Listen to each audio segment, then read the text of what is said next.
नमस्कार, स्वागत है द सच्ची वॉइस चैनल पर। चलिए जानते हैं देश की राजनीतिक सच्चाई, जिसे सुनना आपके लिए बेहद जरूरी है। फिर भी गोदी मीडिया आपको नहीं दिखाता, लेकिन सुनोगे तो होश उड़ जाएंगे।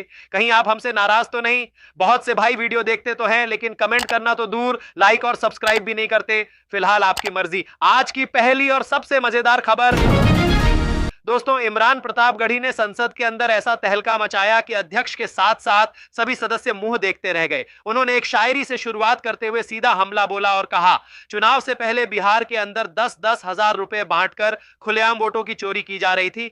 तब चुनाव आयोग क्या कर रहा था? सुनिए पहले इमरान प्रतापगढ़ी की यह दहाड़, फिर सारी पोल पट्टी खोलते हैं। समंदर ये तेरी खामोशियां कुछ और कहती हैं, मगर साहिल पे टूटी कश्तियां कुछ और कहती हैं। जब बिहार में ऐन चुनाव के पहले महिलाओं के खाते में 10-10 हजार रुपए डाल के वोट खरीदा जाए और चुनाव आयोग चुपचाप तमाशा देखे, तो कैसा चुनाव सुधार और कैसी बहस। जब देश के गृह मंत्री और प्रधानमंत्री की तरफ से विपक्षी पार्टियों के विधायकों को तोड़ने को देश की मीडिया ऑपरेशन लोटस कह करके सेलिब्रेट करे, तो फिर कैसा सुधार और कैसी जमहूरियत। सर, भारतीय जनता पार्टी के अकाउंट में 10,000 करोड़ रुपए से ज्यादा पड़े हों और देश की सबसे बड़ी विपक्षी पार्टी के अकाउंट में तकरीबन 100 करोड़ रुपए पड़े हों, तो फिर जमहूरियत जिंदाबाद का नारा सिर्फ ढोंग नजर आता है। 40 से ज्यादा बीएलओ ने अपनी जान दे दी है। सर, होना तो यह चाहिए था कि बहस शुरू होने से पहले उन्हें श्रद्धांजलि दी जाती।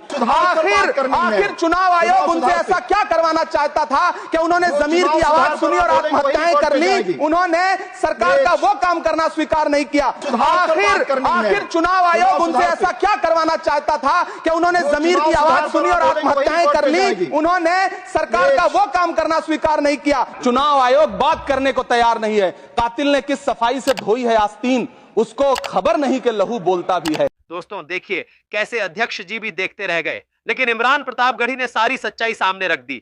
हकीकत तो यह है कि वास्तविक मुद्दे यही हैं और बहस इन्हीं पर होनी चाहिए। अभी लोग कह रहे हैं कि चुनाव सुधार के संबंध में बात होनी चाहिए, लेकिन सुधार की बात क्या करनी? अगर उन्हें कोई ठोस सुधार पता ही नहीं है तो चुनाव आयोग बनाया ही क्यों गया है?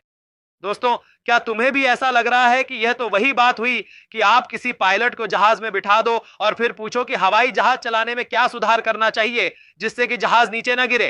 अरे भाई, अगर उसे पता ही नहीं है कि चुनाव कैसे सुधारा जाता है और निष्पक्ष वोटिंग कैसे होती है, तो फिर वो चुनाव आयोग किस काम का? नजर डालते हैं अगली खबर की ओर। दोस्तों, शक्ति सिंह ने आज संसद के अंदर मोदी सरकार की गंदी राजनीति की पोल खोल दी। उनके शब्दों ने भाजपा सरकार पर ऐसा वार किया है कि पलटकर जवाब देने की भी हिम्मत नहीं बची होगी। उन्होंने गरजते हुए कहा, बांग्लादेश के अंदर मेरे हिंदू भाइयों पर अत्याचार हो रहा है, अब क्यों नहीं दिखाई दे रही आपकी लाल आंख? अब कहां गया आपका 54 इंच का सीना और कहां बज रहा है विश्वगुरु होने का डंका? सुनिए पहले उनकी यह दहाड़, फिर बात करते हैं। जहां जहां भी बाहर हिंदू रहता है वहां दिक्कत होती है। लाल आंख दिखाओ ना, जाके जाओ पास के कंट्री में जहां पे मेरा मंदिर टूटता है, मेरे हिंदू पे अत्याचार होता है, जाइए 36 का सीना लेके, 56 का सीना लेके बचा लीजिए उसको। आपकी राजनीति की वजह से वहां हिंदू दिक्कत में है, इसको समझना चाहिए। दुख होता है सर, जिसके मां बाप ने आजादी की लड़ाई में भाग लिया, हिस्सा लिया। इस सरकार को वो हुसैन भाई पसंद नहीं है पर शेख हसीना पसंद है। इस बात को जब मैं देखता हूं तब मुझे दर्द होता है कि क्यों आप ये करते हो। अरे मेरा हिंदू धर्म तो वो है सर कि चींटी काटती है ना हमें, उसे खाना जाके परोसो, वो मेरा हिंदू धर्म है, उसे मुझे फक्र है। मेरा हिंदू धर्म वो है, वो कहता है वसुधैव कुटुंबकम। मेरा हिंदू धर्म वो है, वो कहता है आत्मा अमर है। आज आत्मा अगर मरेगी तो किसी और के घर में पैदा होगी। और इसी वजह से पूरी दुनिया में जहां हिंदू गया, जैसे दूध में चीनी मिलती है, मिल गया।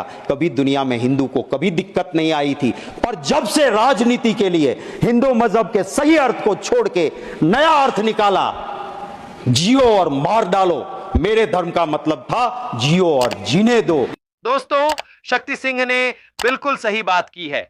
मेरा हिंदू धर्म तो मानवता सिखाता है, न कि हिंसा और नफरत। हमारे धर्म में तो अगर कोई चींटी भी काट ले तो उसे भी दाना खिलाया जाता है, लेकिन इन राजनीतिक नफरती चिंटुओं ने अपने फायदे के लिए देश का इस तरह बंटवारा कर दिया है कि आज मजहब और संप्रदाय के नाम पर जगह जगह देश के टुकड़े हो रहे हैं। असल में दोस्तों, जो आज सबसे बड़े दिखावे के राष्ट्र प्रेमी बने हुए हैं वही सबसे बड़े राष्ट्रद्रोही हैं, क्योंकि जो सच्चे गांधीवादी लोग होते हैं वे शांत, संवेदनशील और दया भाव रखने वाले होते हैं। दोस्तों, आप बताइए कि क्या कोई धर्म यह सिखाता है कि हिंसा करो? क्या कोई धर्म यह सिखाता है कि अपने धर्म के लिए दूसरे धर्म का अपमान करो या लोगों को मार डालो? कमेंट में अपनी राय जरूर दीजिएगा। नजर डालते हैं अगली खबर की ओर। दोस्तों, ज्यादा लंबा वीडियो नहीं है, वीडियो पूरा देखिए। ये खबरें गोदी मीडिया कभी नहीं दिखाएगा। मैंने पिछले वीडियो में आपको बताया था कि मध्य प्रदेश के अंदर दूषित पानी पीने से कैसे मासूम लोगों की जान चली गई। वहां का पानी इतना जहरीला हो चुका है कि दर्जनों लोगों को अस्पताल में भर्ती होना पड़ा। लेकिन वहां के जो विधायक जी हैं, उनसे जब इस मौतों पर सवाल किया गया तो उन्होंने जो उत्तर दिया है वह आप सबको हैरान कर देगा। पहले सुनिए विधायक जी की यह संवेदनहीनता, फिर अच्छे से धोते हैं इसको।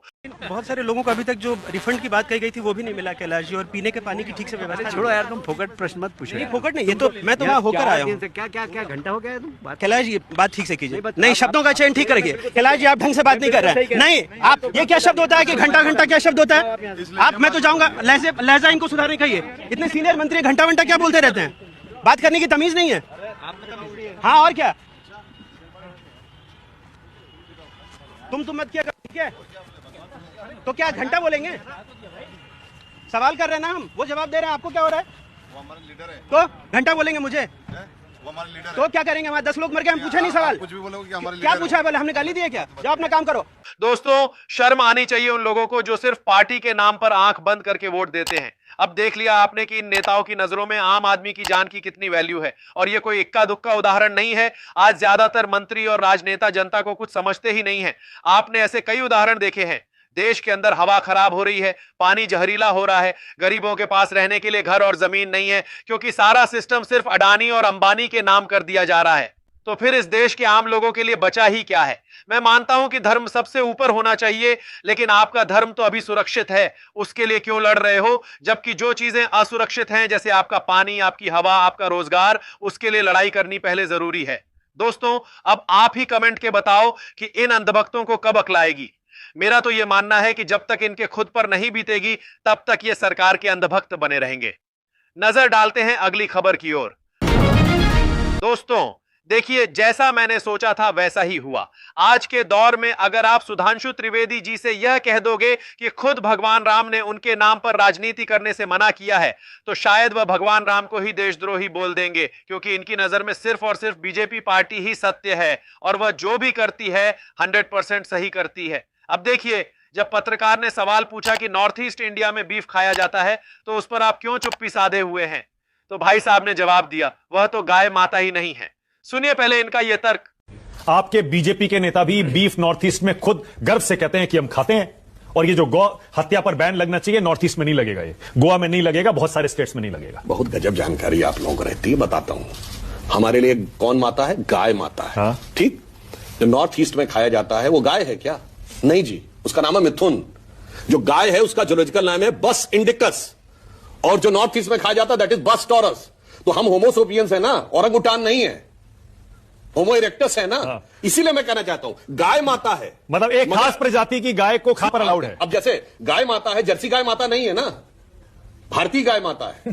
दोस्तों, मुझे तो यह देखकर हंसी आती है कि लोग ऐसे लोगों को इसलिए फॉलो करते हैं क्योंकि ये बस इधर उधर की बातें करने में माहिर हैं। इनके पास ना कोई लॉजिक है, ना कोई तथ्य, बस परिभाषा को अपने हिसाब से बदल देते हैं। अगर आप इनसे पूछेंगे कि देश के अंदर हवा खराब है तो ये कहेंगे कि नहीं नहीं, वह तो इंसानों को बीमार ही नहीं करती। अगर आप कह दोगे कि मध्य प्रदेश के अंदर गंदा पानी पीने से लोगों की जान चली गई तो ये कहेंगे कि नहीं नहीं, पानी से मौत नहीं हुई, उनके खाने में ही कुछ होगा। मतलब इनको 100% ये विश्वास है कि इनकी पार्टी से एक भी गलत काम नहीं हो सकता। नजर डालते हैं अगली खबर की ओर। दोस्तों, आप ये सब देखने के बाद चुप मत बैठना। अगर आपको किसी खबर या साजिश पर गुस्सा आया है तो वो अपनी पूरी भड़ास कमेंट बॉक्स में निकालिए और इस वीडियो को अंधभक्तों को शेयर कीजिए। यही आपकी सबसे बड़ी देशभक्ति होगी। और हां, हमारी पत्रकारिता पसंद आती हो तो लाइक और सब्सक्राइब करना आपकी जिम्मेदारी है, और आपसे जितना हो सके उतना आर्थिक सहयोग इस स्कैनर के माध्यम से जरूर कीजिए ताकि हम आगे भी सच्चाई के साथ खड़े रह सके।